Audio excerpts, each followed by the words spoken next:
What's up, my fellow headbangers? I'm Courtney, aka the Versatile Virgo, and welcome to my YouTube channel. I run a blog, theversatilevirgo.com, which is dedicated to all things heavy music. Every Monday, I do a New Music Monday blog post, which features the best new rock and metal songs of the week, and in that post, you can vote for your favorite track, which will be featured on our Best Songs of 2021 playlist at the end of the year. I also do an Unsigned and Unleashed series that features the best new music from unsigned bands across the globe. Plus, interviews, reviews, musically inspired recipes, a band merch of the month, and so much more, including a little series called 5 Songs That Made Me a Metalhead. However, I really have yet to fully elaborate on the 5 songs that made me into the metalhead that I am today, and that's what we're going to talk about in today's video. So buckle your seatbelts and let's take a trip down memory lane.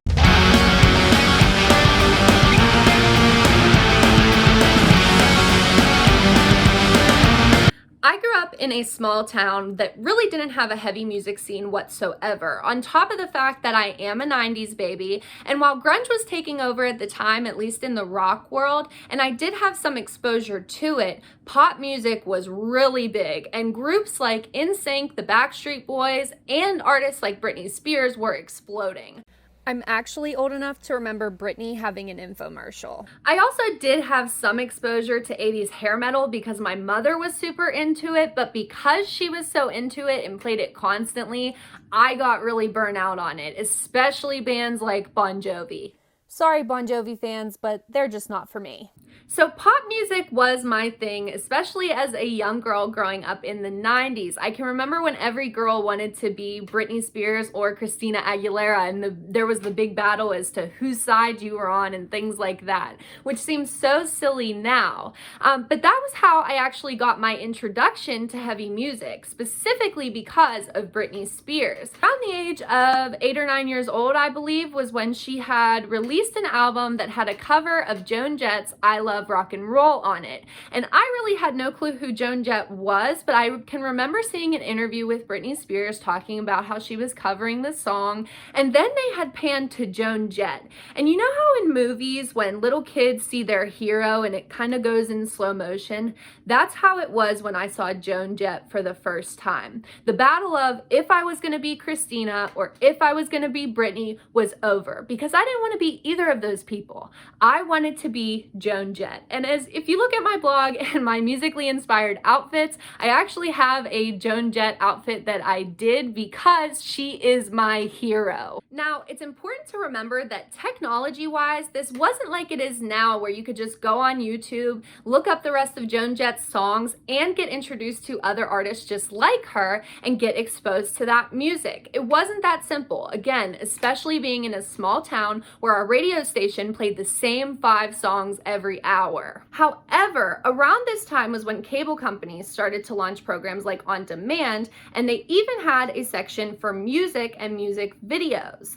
I was a kid that was super into watching MTV's TRL, so the thought of having music videos at my fingertips that I could watch whenever I wanted and discover new music that way was so exciting. So while I was scrolling through the on-demand rock section, I would just pick random titles that I thought looked interesting, random band names, and then just kind of go from there, seeing what was out there. And I stumbled across a little song called Duality by Slipknot, and it changed my life forever. The song itself was just absolutely brutal and vicious and unlike anything I had ever heard before. And that on top of the mask that the band was wearing, with the scene of them and others kind of just destroying this house that's in the music video, I wasn't sure if I should be scared. Maybe I was a little bit, but I was more liberated than I was anything else. I had never heard or seen anything like this before, but I knew how it made me feel.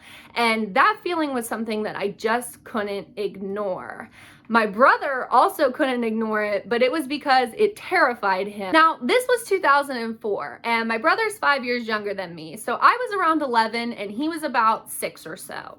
And we were also, at the time, super into watching WWE wrestling, and I can remember there being a commercial for the first Saw movie shortly after this had occurred, and my brother, on the commercial break when that trailer was shown, started crying and saying, "Please turn it off. It's those people with the scary masks again. And of course, it wasn't Slipknot, but that's what he equated it to. So while Duality was the song that kind of really started it all for me, at least in terms of the metal world, I didn't go full throttle into it until a little band called Avenged Sevenfold debuted their music video for Backcountry on MTV's TRL. It was dark, it was wild, and it was definitely adrenaline filled. And much like Slipknot, I didn't know what to expect. It was something I had never seen before, but at this point, once I had saw this music video, I definitely wanted more. I still love Backcountry. I think it's one of Avenged Sevenfold's best songs, especially from their early days, and it's a song that I still regularly jam to.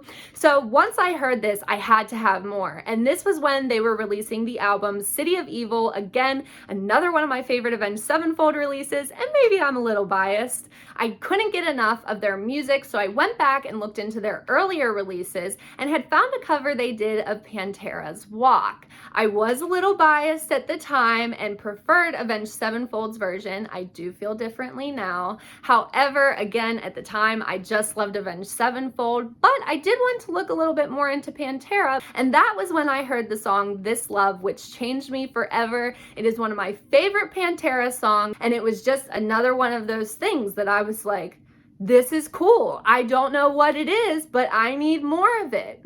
So that led me into going into bands prior to Pantera, getting into the Big Four. I actually had discovered Anthrax from that because Anthrax has a song called Cadillac Rock Box, which was with Dimebag Darrell, and that was how I got into Anthrax as well.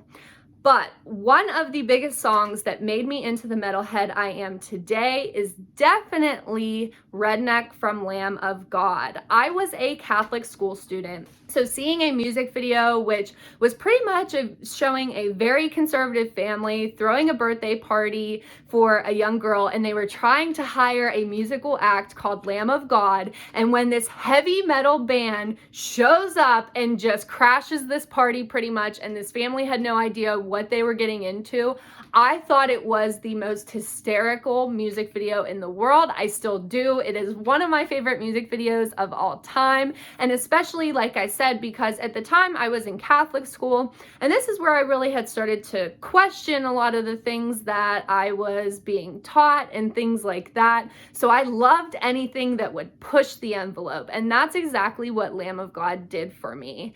From there, it opened up a whole world of heavy music, and I was forever changed. So now that I've shared the 5 songs that made me a metalhead, I want to hear yours. Drop me a comment below with the songs that started your heavy music journey. I love hearing these types of stories and seeing how people's tastes have evolved. And as you just heard in mine, it was quite an evolution.